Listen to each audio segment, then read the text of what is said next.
আসসালামু আলাইকুম সম্মানিত ভিউয়ার্স, এই পর্যায়ে আপনারা স্ক্রিনে যে ক্ষেতটি দেখতে পাচ্ছেন এটি হচ্ছে পেঁয়াজের চারার বীজতলা। এই বীজতলাতে ইতিমধ্যে আমরা গত 19 দিন যাবৎ কী কাজ করেছি সেগুলো আপনাদেরকে জানানোর চেষ্টা করেছি গত ভিডিওগুলোতে।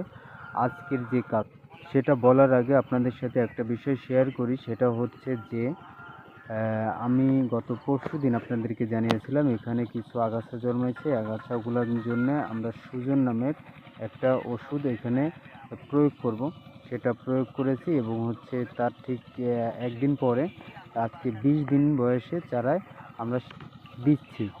এখন এই সেচের সাথে সাথে আমরা এখানে ইউরিয়া এবং কিছু সালফার প্রয়োগ করব।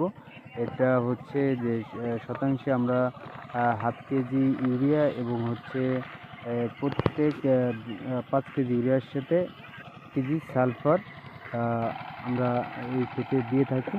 তো সেই কাজটি আজকে করলাম। তো আমাদের সাথে থাকার জন্য ধন্যবাদ। পরবর্তী ভিডিও আসার আগ পর্যন্ত